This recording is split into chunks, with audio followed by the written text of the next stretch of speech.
Yung paligid niya, napapansin mo, parang maga yung puwet ko. Tsaka hindi ka na makalakad ng maayos, no? Bakit? Naiipit, no? Oo. Subukan ko na yan, eh. Nagkaroon ka niyan? Hindi nga. Oo. Pinaopera Nagkaroon din ako ng best friend na ganyan. Pinaopera mo? Hindi, We're in a natural, so natural siyang nawala. Ang galing. Hey, hemorrhoids! Best friend nyo, dating best friend nyo na nawala.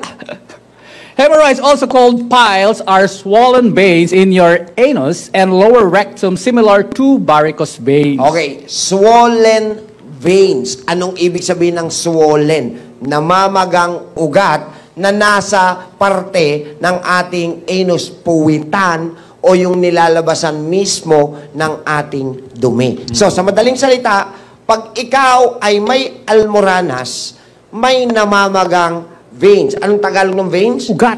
Ugat na nandun sa rectal area. So, pag namamaga ng namamaga, yan, syempre, lumalaki.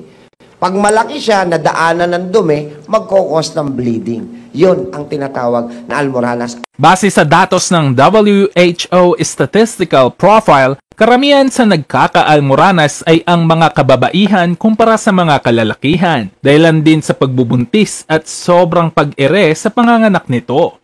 Yung namamagang ugat sa loob, internal tayo ha? Internal. Pagka sobra tayo ng ire, ayan, o so contraction, kung tawagin, definitely pwede siyang malabas, i-push palabas dun sa butas ng puwitan, nagkokos po na para may makapaka yung laman. Okay. This may hurt often when you poop. You might be able to see prolapse hemorrhoids as moist bumps that are pinker than the surrounding area. These usually go back inside in their own. Bumabalik siya mag-isa? Talaga. Even if they don't, they can often be gently pushed back into place. Yun yung internal. Lumalabas lang, pero pag tinulak nyo, pwede ulit siyang bumalik. Pero tandaan, it is a swollen vein. Yung talagang yung hindi na bumabalik sa loob, ang tawag na ron, external hemorrhoids. External. Yung bumabalik sa loob kasi galing siya sa loob. Okay. So pag tinulak mo pa loob, yung namamagang ugat from inside, lumabas lang. Pero meron yung iba, pinipilit ibalik, ayaw na bumalik. External na yung paano babalik? Nandun na siya sa labas. External. These are under the skin around your anus. Signs and symptoms might include itching or irritation in your anal region. Yon, yung paligid ng puwet mo pag lagi siyang makate. At laging nai-irritate. Yan. Sign yun na meron ng vein na nag-uumpisang mamaga. Next. Pain or discomfort. Yan. Meron na laging pain kasi sa labas lang yan eh. Next. Swelling around your anus. Yan. Yung paligid niya, napapansin mo, parang maga yung puwet ko. Naman sa thrombus, hemorrhoids. Yan. Ito yung hindi masyadong kilala nyo eh. Sige. Ito na. Ano mo na rito, severe pain, itching, and bleeding. Yan. So ito yan na yung sobrang sakit na. Papa-opera na to, no? Usually, dyan po na uuwi yung surgical procedure. Hindi lang po namin gustong ipaalam sa inyo yung tatlong klase. Ang alam nyo ba ay ano ang pwede natin gawin para hindi tayo magkaroon niyan kasi napakasagabal po niyan. Hemorrhoids na yan. Bakit ba nagkakaroon ng hemorrhoids ang isang tao? Okay. Sige, game. Number 1, straining during bowel movement. Pag hindi po maayos ang dumi nyo, sobrang tigas, ang tawag natin sa Tagalog ay duming matigas. TB. TB or? Tubol. Okay. Number 2. Straining, di ba? Strain yung sinasala niya? Iba yan. Strain. Okay. Sitting for a long period of time on the toilet. Kaya magpapaalala kami, huwag kayong dyan maglaro ng mga cellphone nyo sa CR. Dati ang problema dyan, yung mga matatanda, dyan nagbabasa ng dyaryo. Ayan. Ngayon, hindi. Cellphone na, dala tablet, dyan naglalaro.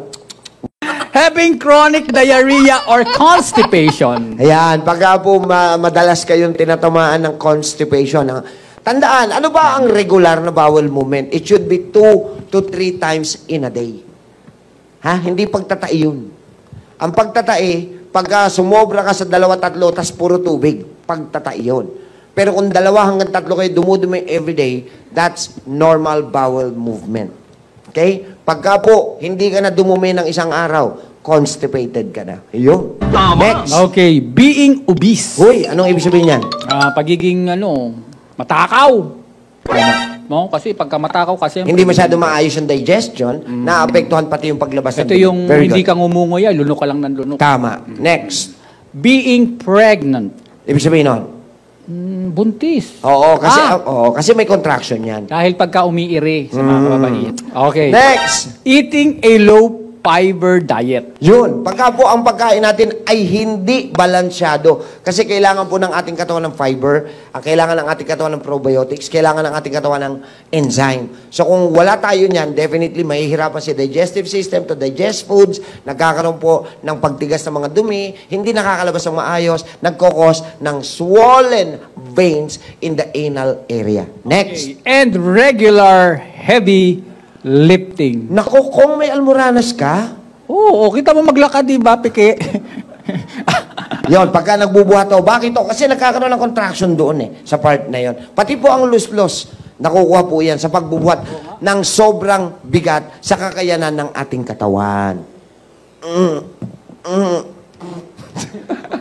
Yung mga tips namin, how to prevent hemorrhoids. Number 1, Eat high fiber food. katulad ng, Eat more fruits, vegetables, and whole grains. paalala lang ho, sa araw-araw po na pagkain natin, singitan nyo po ng vegetable, singitan nyo rin po ng fruits. Okay? Kahit konti lang, at least, meron ka na ipapasok na fiber to help aid our digestive system. Number 2, Drink plenty of fluids. kailangan po hydrated tayo lagi. Kasi pag kulang sa hydration, titigas po mismo yung mga dumi sa ating tiyan at magkokos po yun ng problema sa pagdudumi. Number 3, Number 3. Consider fiber supplements. yun, kung hindi kayo mahilig kumain ng prutas at gulay, meron pong nabibili ng mga supplementation na punong-puno ng fiber, enzymes, and probiotics.